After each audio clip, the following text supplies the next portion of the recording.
Ankylosaurus. If dinosaurs had a tank, it was the Ankylosaurus. This massive creature was built like a living fortress, covered from head to tail in thick bony plates called osteoderms, fused together like natural armor. It could reach up to 9 meters long and weigh as much as 8 tons, making it one of the heaviest armored dinosaurs to ever walk the earth. But the most dangerous thing about the Ankylosaurus wasn't its size, it was its tail. At the very end sat a massive bony club, capable of swinging with enough force to shatter bone and break the leg of a large predator. Even a Tyrannosaurus rex had to think twice before attacking. Life in the late Cretaceous wasn't easy, even for an armored giant. Ankylosaurus had to constantly graze on low-lying vegetation to fuel its enormous body. Its teeth were small and leaf-shaped, not built for tough plants, so it had to be selective. But predators were always nearby. The armor wasn't just decoration, it was survival. Every plate, every spike, every knob on its body served a purpose. The Ankylosaurus didn't need speed, it didn't need claws. It simply lowered its head, tightened its armor, and swung. In the world of armored dinosaurs, nothing wore its defense better. Stegosaurus. The Stegosaurus is one of the most recognized dinosaurs in history, and for good reason.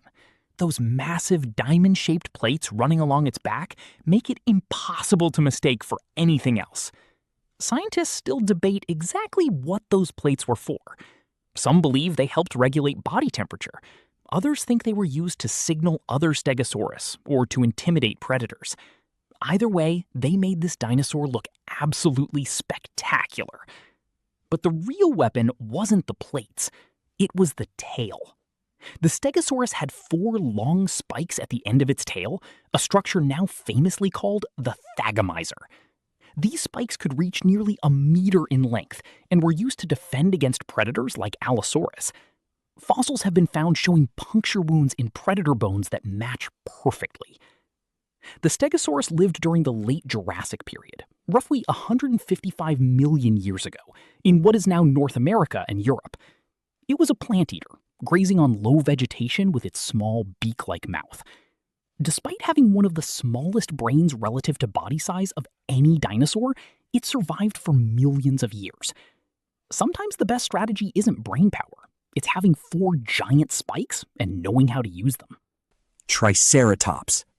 Few dinosaurs command attention like the Triceratops. 3 massive horns, a giant bony frill, and a face that looks built for battle. The 2 long brow horns could reach over a meter in length, making them some of the most impressive natural weapons in dinosaur history.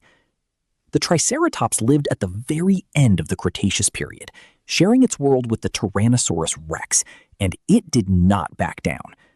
Fossil evidence shows healed bite marks on Triceratops bones and horn damage that suggests real fights took place. This dinosaur weighed up to 12 tons and could charge with serious force. The frill wasn't just for show either. It protected the neck, one of the most vulnerable parts of any large animal. Scientists also believe the frill was used for display, attracting mates and communicating with rivals. Triceratops herded together across the floodplains of late Cretaceous North America, using their horns not just against predators, but against each other during competition. Despite being a herbivore, the Triceratops was anything but harmless. It was a plant eater with the build of a warrior. Bold, heavily armed, and absolutely unforgettable. Kentrosaurus. If the Stegosaurus was the armored giant of its family, the Kentrosaurus was the dangerous one. This late Jurassic dinosaur from what is now Tanzania was smaller than its famous cousin, but what it lacked in size, it more than made up for in weaponry. Instead of just plates, the Kentrosaurus had a combination of both. Flat plates ran along its neck and shoulders, then further down the back, they gave way to long, sharp spikes, paired and deadly, running all the way to the tail. And those tail spikes weren't just for show. They could swing with serious speed and precision, turning the back half of this dinosaur into a rotating weapon. Predators that got too close quickly understood the mistake. Some fossils of large theropods from the same region show exactly the kind of damage those spikes could do. Life in late Jurassic Africa was no easy thing.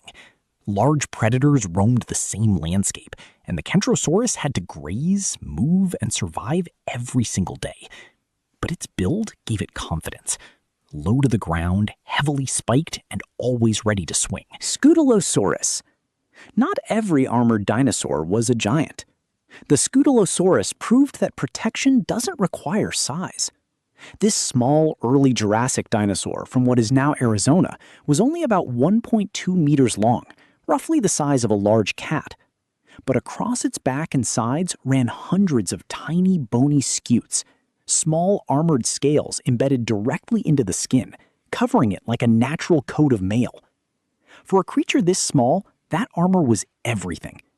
The Scutellosaurus lived in a world full of predators much larger than itself, and speed alone wasn't always enough. The armor added weight, which is likely why this dinosaur walked on all fours more often than its close relatives. Evolution made a trade. Less agility, more protection. It was a reasonable deal. Gastonia. The Gastonia doesn't get nearly enough attention, but this early Cretaceous dinosaur was one of the most heavily armed creatures of its time. Discovered in Utah, the Gastonia was a nodosaurid ankylosaur, meaning it was built for defense rather than speed.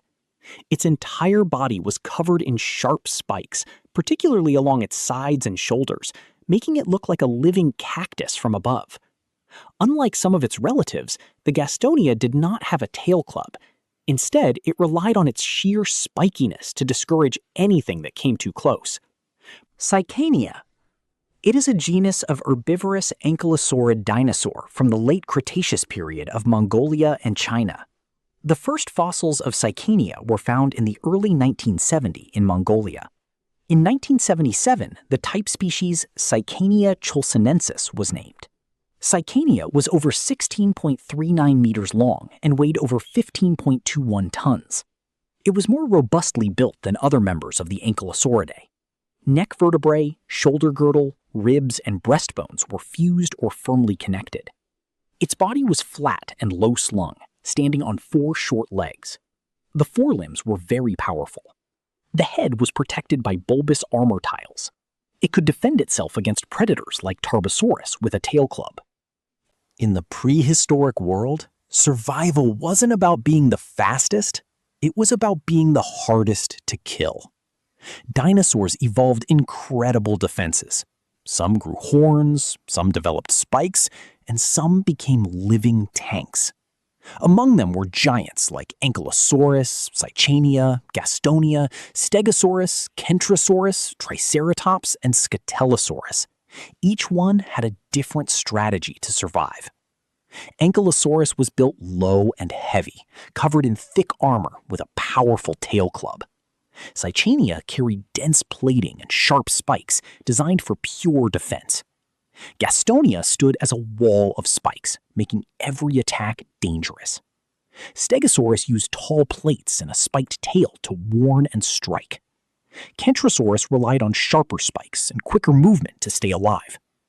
Triceratops faced danger head-on, using horns and a strong frill as a shield. Scutellosaurus, smaller and lighter, shows us where armored defense first began. Different designs, different strengths, but all built for one purpose: survival. So, what do you think? Among all of them, who truly deserves the title of the Armored King?